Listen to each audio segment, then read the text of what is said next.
श्री पंचमुखी हनुमान आश्रम मंदिर नंदी गौशाला के 12 वर्ष पूर्ण होने पर यहाँ पर श्री राम कथा एवं धार्मिक अनुष्ठान किए जा रहे हैं। आपको बता दें कि श्री लक्ष्मण दास जी महाराज की कृपा से यहाँ पर महान सियाराम दास जी महाराज एवं हरि पुजारी जी द्वारा यहाँ पर सामाजिक धार्मिक एवं अन्य कार्य किए जाते हैं, जो अपने आप में ये भूमि तपोभूमि बन गई है।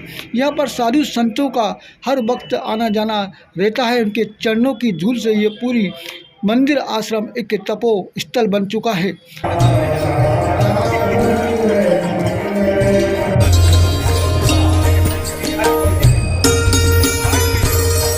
नमस्कार, आप देख रहे हैं अक्षत न्यूज लाइव टीवी। आपको बता दूं कि आज श्री महान श्री अमरदास जी महाराज सुदामा कुटी वाले हमारे साथ हैं और गुना पधारे हुए हैं। गुना में यहाँ पर भव्य श्री राम कथा का आयोजन पंचमुखी हनुमान आश्रम पर किया जा रहा है। हम उनसे पूछते हैं कि आप गुना आए, आपको सबसे पहले बताइए पंचमुखी आश्रम पर आप कैसा लग रहा है? यहाँ पर बहुत ही आनंद का विषय है कि यह गुना वासियों का परम सौभाग्य है कि भगवान का मंगलमय चरित्र इन लोगों को सहजता में हनुमान जी महाराज जी की कृपा से प्राप्त हो रहा है एवं राम भक्ति की धारा प्रवाहित हो रही है। इस कार्यक्रम के श्री दास जी महाराज अपने तपस्या के बल पर यह अद्भुत श्री राम कथा का आयोजन पंचमुखी हनुमान जी महाराज जी के जो शरण में आते हैं उनके जीवन में आनंद ही आनंद है। किसी प्रकार की भी कोई कष्ट जो होता है वो हनुमान जी तुरंत हरण करने वाले हैं। मंगलमय स्वरूप का दर्शन दे रहे हैं श्री हनुमंत लाल जी महाराज। अत्यंत सौभाग्य का विषय, हम लोगों को बड़ा आनंद आया। यह संत महापुरुष का धाम से आए हुए हैं, ये सब उनकी संत महापुरुष की कृपा है। इसी सदा सर्वदा वृंदावन बिहारी लाल की जय। अयोध्या में रामलला महाराज जी का भी विराजमान होने जा रहे हैं 22 जनवरी को, उसको लेकर भी आपको बताइए। ये तो पूरे संपूर्ण विश्व का, संपूर्ण सनातनियों का परम सौभाग्य है कि जो रामलला जी महाराज का 22 जनवरी को प्राण प्रतिष्ठा होने वाली है, तो संपूर्ण पृथ्वी में राम राज्य की स्थापना होने वाली है। आनंद का विषय क्या हो सकता है?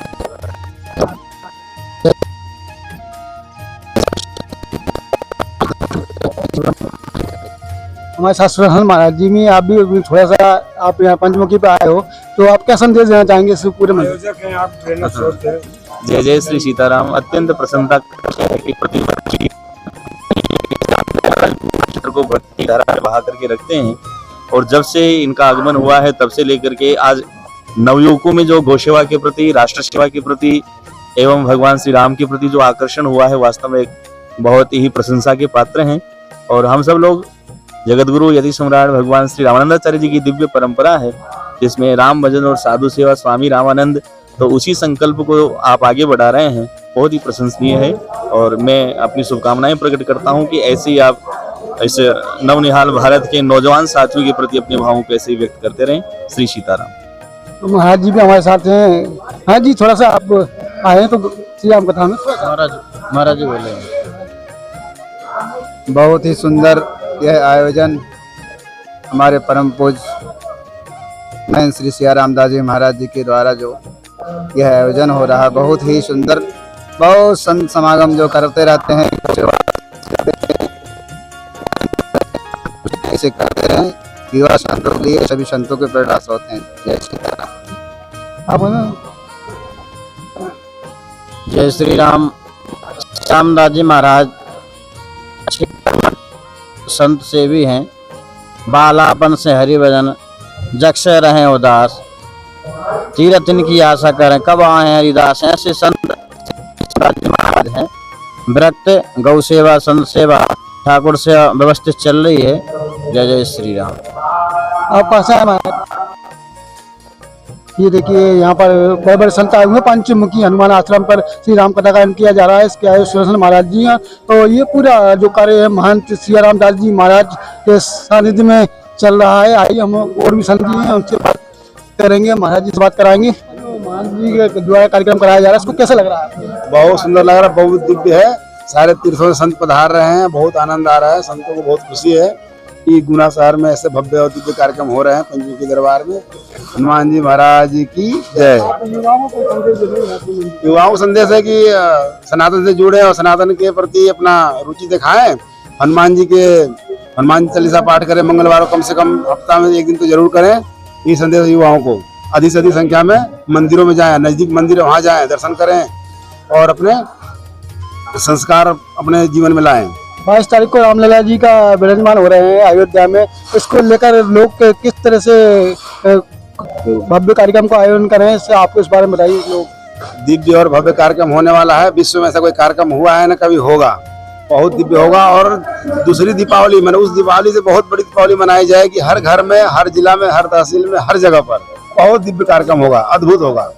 ये देखिए, आपको बताऊं पंचमुखी पे भव्य श्री राम कथा का आयोजन किया जा रहा है। अभी यहाँ पर संतों की चरण धूलि पड़ी है और ये पूरा पंचमुखी हनुमान आश्रम एक तरह से पवित्र हो गया है, क्योंकि यहाँ पर जगह जगह से संत महाराज इस मंदिर में पधारे हुए हैं और यहाँ पर श्री राम कथा का आयोजन किया जा रहा है, जहाँ राघव जी महाराज द्वारा श्री राम कथा का वाचन किया जा रहा है। हम आपको कुछ ही देर में ले चलेंगे जहाँ पर श्री राघव जी महाराज द्वारा श्री राम कथा का सुंदर मधुर सरल रूप से वर्णन किया जा रहा है। नमस्कार, हमारे साथी यहाँ पर हैं महाकाल बाबा जी और यहाँ पर राम कथा का पंचमुखी हनुमान आश्रम पर आप आए हुए हैं। आपने इसको पवित्र किया, आप इस बारे में क्या कहना चाहेंगे? यह श्री राम कथा पंचमुखी हनुमान मंदिर पर महंत श्री सिया रामदास जी महाराज जी के जो नेतृत्व में चल रहा है अद्भुत कार्यक्रम। यह कार्यक्रम से देश में सनातन की समृद्धि होगी, सनातन का प्रचार होगा, सनातन मजबूत होगा। परम पूज्य प्रातस्मरणीय श्री श्री 1008 श्री महंत महामंडलेश्वर सिया रामदास जी महाराज जी ने देश के अनेक संतों को यहाँ पर बुला करके जिस तरीके से संतों का सम्मान किया, संतों की व्यवस्था किए हैं, यह गुना में अद्भुत कार्यक्रम के रूप में देखा जा सकता है। यहाँ पर पूरे मध्य प्रदेश अपितु पूरे देश से, हिमाचल प्रदेश, उत्तराखंड से एक एक से तपस्वी संतों का यहाँ पे दर्शन लाभ प्राप्त हो रहा। संत दरस जिम पातक टरें, संतों के दर्शन मात्र से मनुष्य का पाप कट जाता है। और यहाँ पे राम कथा चल रहा है। राम कथा सुंदर करतारी, संशय विहंग उड़ावन हरि। राम कथा मात्र से मनुष्य के जो जीवन में पाप होता है, संशय होता है, वह कट जाता है। ये पूरा श्रेय इस गुना क्षेत्र की जनता को जाता है, जो पूज्य श्री सिया रामदास जी बाबा के सानिध्य में उनके कंधे से कंधा मिला करके इस कार्यक्रम को भव्य और सुंदर बनाने के लिए, इस कार्यक्रम को आयोजित के रूप में, सहयोग के रूप में कर करके इस देश की, इस धरा को पवित्र करके सिया राम महाराज जी के साथ मिल करके पंचमुखी हनुमान मंदिर पे इस आयोजन का भव्य कार्यक्रम और ऐसे ही संतों का आगमन होता रहे।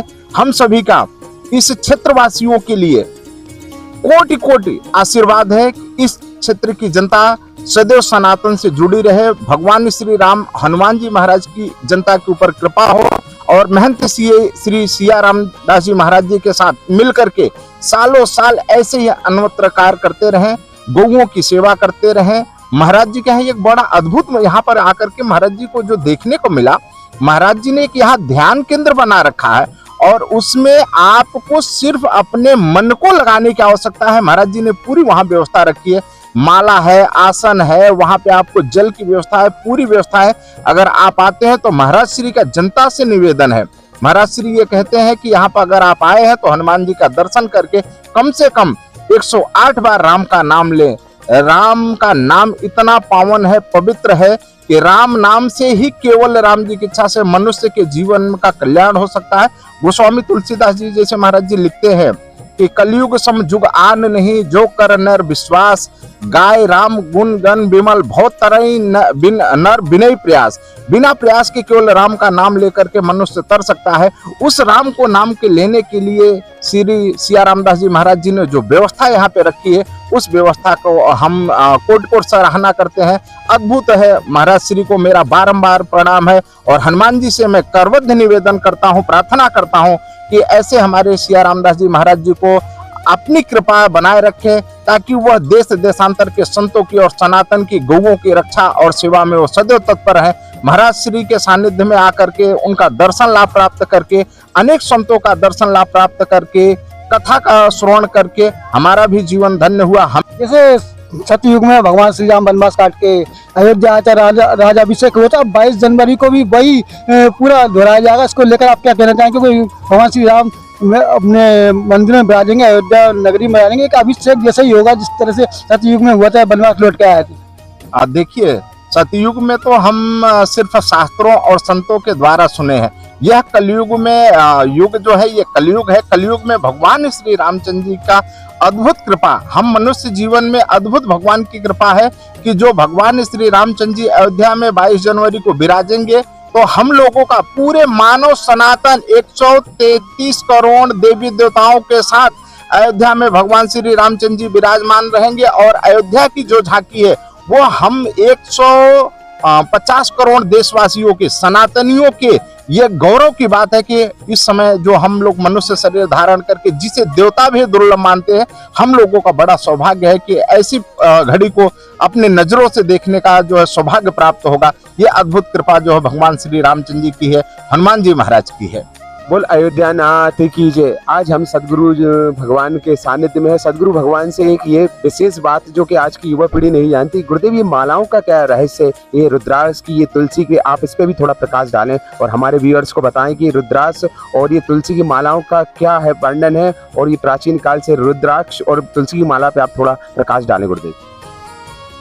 तुलसी जो है भगवान की, जो तुलसी वृंदा जो है वो भगवान की अर्धांगिनी मानी जाती है। और एक छोटा सा दृष्टांत मैं आपको माला के रूप में बताऊंगा कि जैसे हम तुलसी की माला, वैष्णव साधु ने अक्सर करके तुलसी की माला पहनते हैं।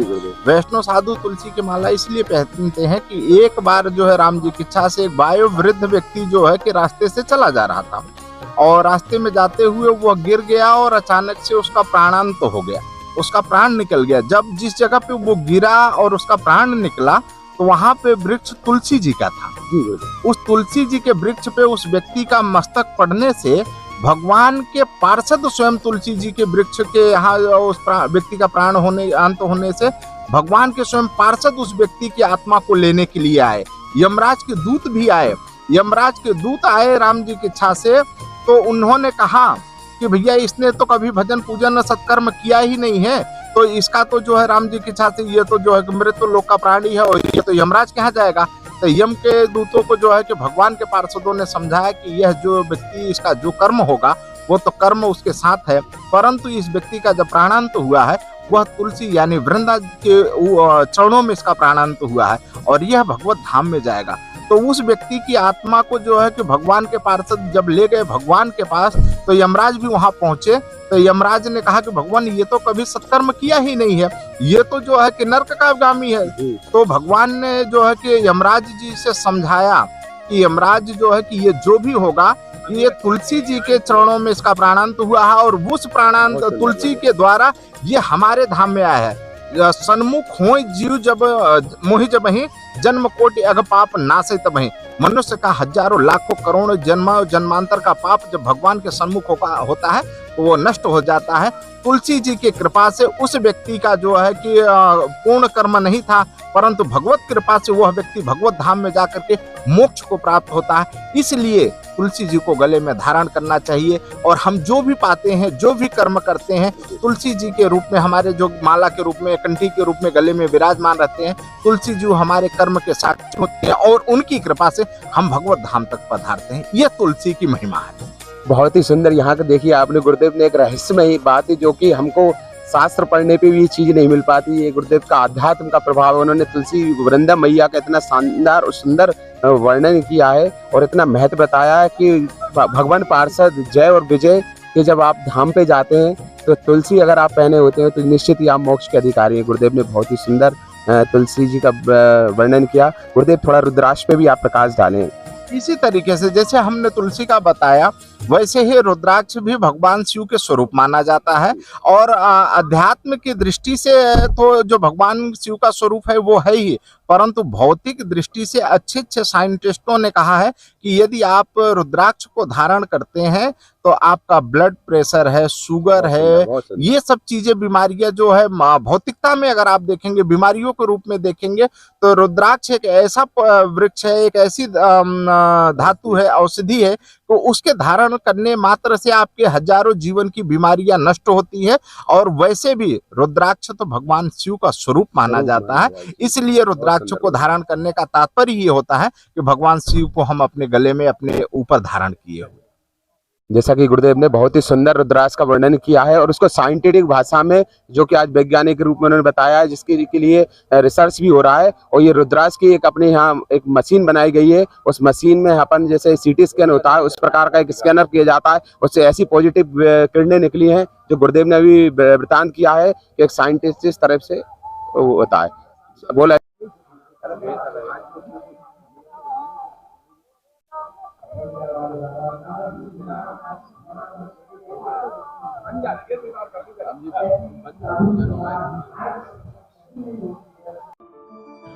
अब आपके शहर में, आपके देश में क्या हो रहा है, इन सबको जानने के लिए बस आपके जेब से निकालिए मोबाइल और देखिए देश, शहर, जिले की खबरें आपकी जेब में। देखते रहिए अक्षत न्यूज़ लाइव टीवी। इवेंट हो, पॉलिटिकल हो या धार्मिक हो या स्पोर्ट हो, हर न्यूज़ मिलेगी आपको आपके मोबाइल पर। तो देखते रहिए अक्षत न्यूज़ लाइव टीवी, अपनों के साथ सबसे पहले सबसे सटीक।